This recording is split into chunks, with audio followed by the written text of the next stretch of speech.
is Friday, August 23rd, 2013. I'm Doug Hagman, co-host along with my son Joe Hagman. Together we are the Hagman and Hagman Report. Folks, you're about to hear the most amazing information, at least in my estimation. Our guest is on the line with us, Mr. Jim Lee, and folks post his website in the chat room. It is climateviewer.com. Go to his website. We're going to be talking about a number of things tonight, mainly Fukushima. Mr. Lee, how are you today?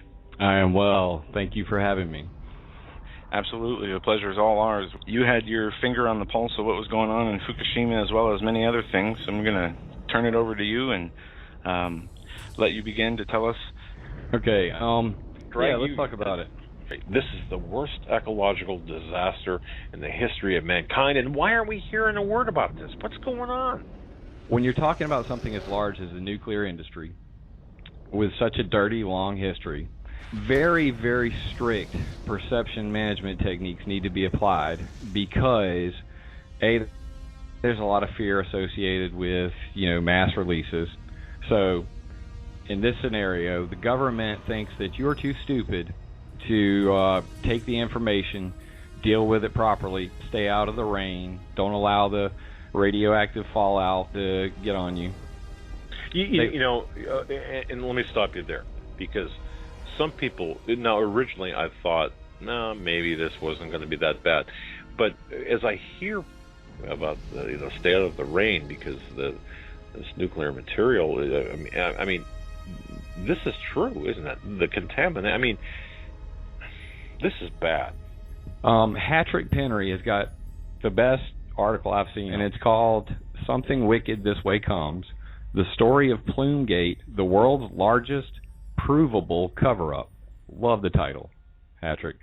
But, as the first month went on, the hydrogen explosion occurred. I'm watching YouTube with all my homeboys, and literally there are people putting up videos. I went outside, it just rained.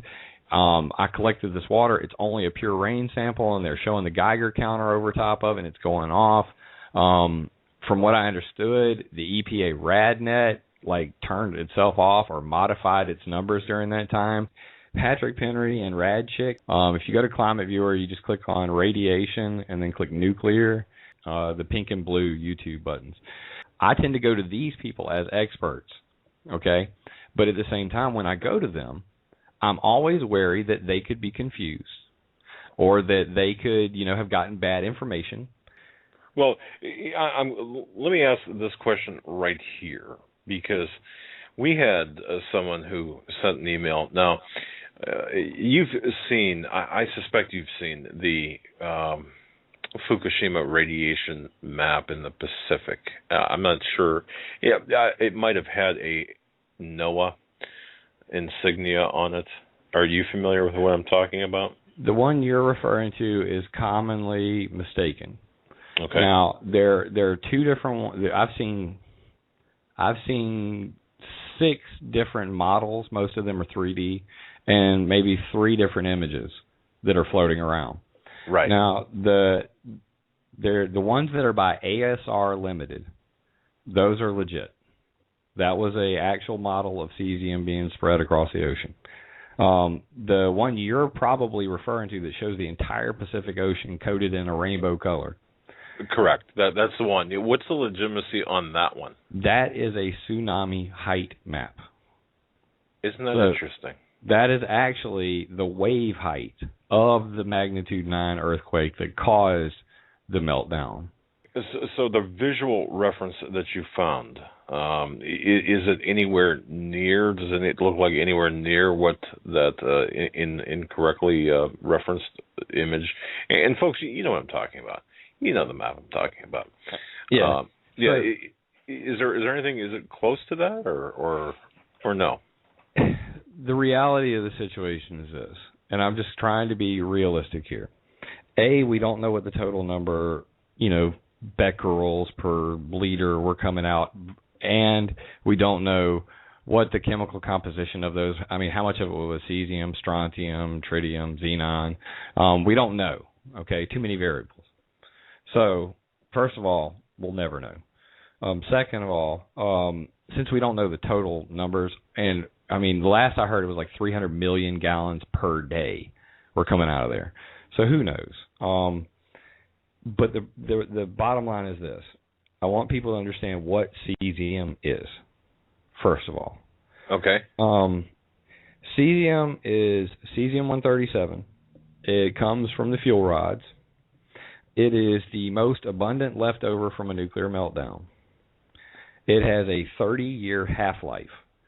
For those who don't know what a half-life is, radioactivity is measured in a number, and the half-life means that if the number is 100, in whatever the half-life is, say it's 30 years here, in 30 years, its power will now be 50. In another 30 years, its power will be 25, and then in another 30 years, you get the point. So it means that every 30 years, it becomes half the power it was. Typically, cesium-137 lasts 180 to 300 years.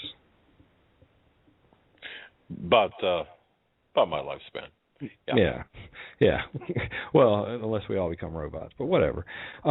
It is completely water soluble, meaning that it melts in water, and it's a macronutrient which mimics potassium.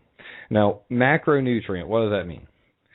In the ocean, it's going to be absorbed by the smallest creatures first. You know, plankton, I don't know, something's going to eat it. And it's going to get into their bodies. And then a fish is going to eat the plankton, and then a shark is going to eat the, fish, and then we eat the shark. That's called bioaccumulation.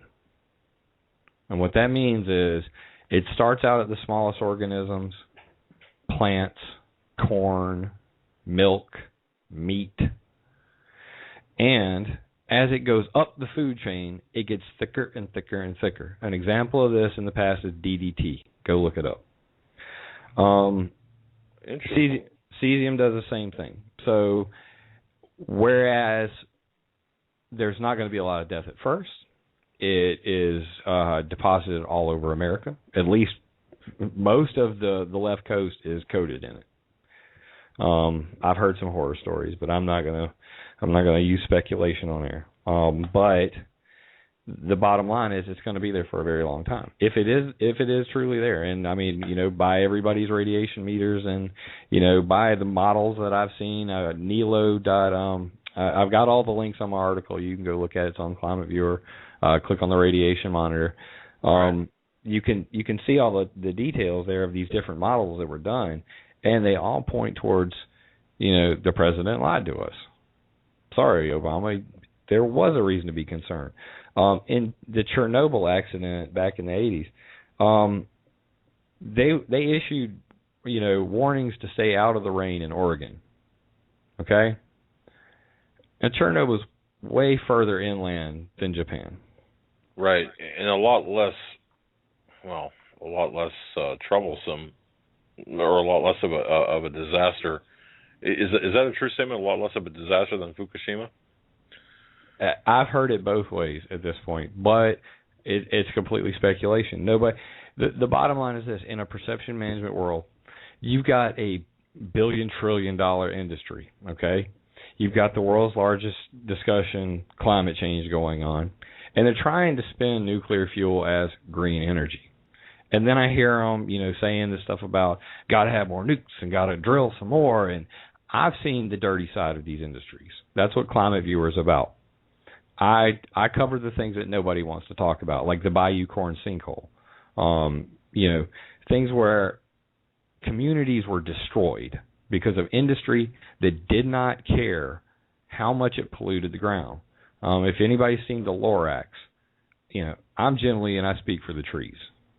And that's why I made all this. I feel like, before my daughter was born, I worshipped war. I thought it was cool. I said, America, awesome. We kick butt. And I realized afterwards, I said, that's kind of a mean attitude. Now I got this girl. I can't, be mean. And I started looking at how bad things were. And it overwhelmed me very quickly. So I made a 3D map. It's a Google Earth. I used this KML thing so that I could put dots on the map. And I just started putting dots where I found, really bad pollution stories. Like, wow, their whole city is destroyed as a result of this one corporation. It's amazing. And then I found out about the EPA Superfund sites. Turns out they're everywhere. There are these toxic holes all around America. And then you find out about, like, the Simi Valley nuclear, the Rocketdyne Systems had an illegal nuclear power plant leaking everywhere. It's a Superfund site now. The Hanford nuclear site, it's leaking today. It's leaking right now. It was just announced about an hour ago. Go look it up. And there's an emergency over there. So a couple hours prior to the show, there was an emergency at the Omaha plant. So, there are really high numbers of gamma radiation. The bottom line is this. I live in South Carolina. I'm near the Savannah River nuclear site. There's really no protection whatsoever in America, and that's what concerns me. They have these monitors, as clearly shown in Patrick Penry's documents. They can turn them off and on whenever they want, because, God forbid, they go off and tell the truth. What would you people do? You're stupid. You're not to be trusted. You might riot. Oh my God, people might go and steal a bunch of rebreathers out of a hardware store and riot everywhere. So they think that you're too stupid to deal with it yourself. I think Patrick Henry would disagree. That's where we are. We're in a society where everybody thinks that the government's going to save them when their time is down. There's no personal responsibility. The families teach nothing. Religion is mocked. It's a real sad state where we really don't have anything to fall back on. And unless people start to see, and go back to slave speak and perception management, unless people start to see that in almost every case where human society goes to make progress, there are going to be those who are in power who do not want that change. The nuclear industry is definitely that. It's a dirty, dirty industry. The pollution that it creates is going to be with us for thousands and thousands of years. When these accidents occur, the places are uninhabitable forever. Okay. Now, a 1,000 years from now, they may be able to come up with some technology to change that, but that ain't today.